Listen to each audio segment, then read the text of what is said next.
l'accord avec l'Iran a échoué. L'extension du cessez-le-feu annoncé par Donald Trump n'a pas apporté la paix, n'a pas rouvert les négociations et n'a pas entraîné de retrait des gardiens de la révolution islamique.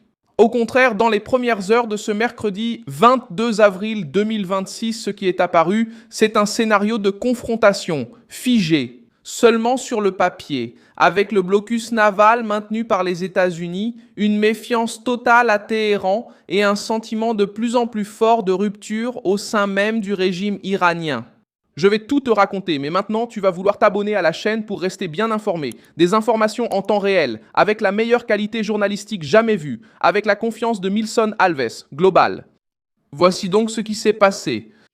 Trump a accepté la demande du Pakistan de prolonger la trêve, mais il a décidé de maintenir le blocus des ports iraniens et a exigé que Téhéran présente une proposition unifiée. Mais ce mouvement est déjà né blessé.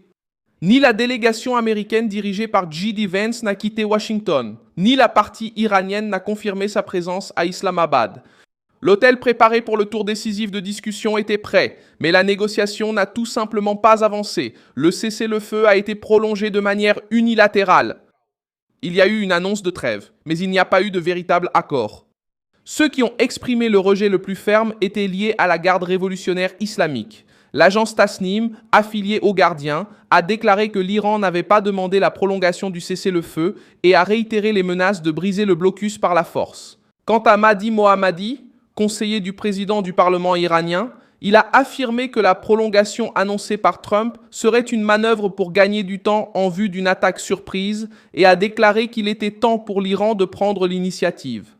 En même temps, le ministre des Affaires étrangères, Abbas Araghchi, a qualifié le blocus des ports iraniens d'acte de guerre. Cela explique la raison de l'échec. Pour l'aile dure iranienne, négocier sous un blocus actif n'est pas une négociation, c'est une capitulation. Là où cette crise devient la plus visible, c'est dans le détroit d'Ormuz. Même avec la trêve prolongée par Washington, 3 navires ont signalé des tirs dans le détroit ce mercredi. Reuters a rapporté que 3 embarcations ont signalé des tirs dans la région. Et la Associated Press a indiqué que la garde révolutionnaire islamique a ouvert le feu sur des navires et que Téhéran n'a pas officiellement reconnu la prolongation du cessez-le-feu. En d'autres termes, sur le papier, il est question d'une pause, mais la mer reste en ébullition politique. Le cessez-le-feu n'a pas désamorcé la crise, il a simplement déplacé la crise vers une autre forme, plus dangereuse et plus incertaine. Trump a justifié la prolongation en disant que le gouvernement iranien est sérieusement fracturé et que ses dirigeants doivent parvenir à une proposition unifiée.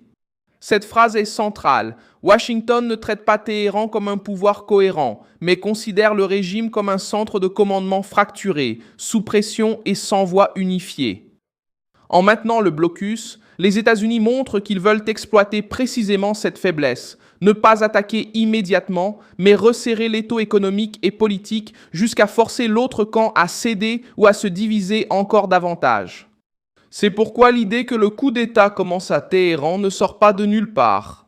Elle apparaît parce qu'au milieu de l'échec des négociations, des rumeurs commencent à circuler selon lesquelles la garde révolutionnaire islamique prendrait le dessus sur l'aile politique et cléricale du régime. De nombreuses informations font état de mouvements des gardes dans les rues de la capitale, d'explosions à Rasht et dans le sud de Téhéran. Des rumeurs évoquent l'assignation à résidence du président Massoud Pezeshkian, du ministre Abbas Araghchi et de Mohamed Bakr Khalifaev, mesure encore non approuvée. Le commandement militaire tente de prendre le contrôle du système, bien que le rapport lui-même admette qu'une partie de ces informations reste à vérifier. De plus, Reuters a constaté l'absence de réaction des principaux dirigeants iraniens dans les heures qui ont suivi l'annonce de Trump et a décrit l'atmosphère comme sceptique et tendue. Le coup d'État, donc, n'a pas encore de sceau officiel, mais les signes de rupture commencent à s'accumuler. Comment cette rupture se manifeste-t-elle? Par le langage, par le silence et par la rue. Par le langage, parce que la garde parle de réponse militaire, pas de compromis.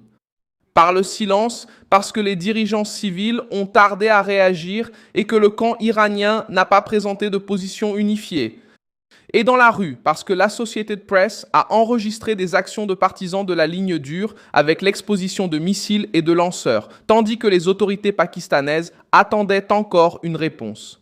Une de Téhéran sur la date d'envoi d'une délégation. Un diplomate iranien a déclaré que les discussions ne reprendraient pas tant que le blocus ne serait pas levé. Cela montre un centre de pouvoir paralysé.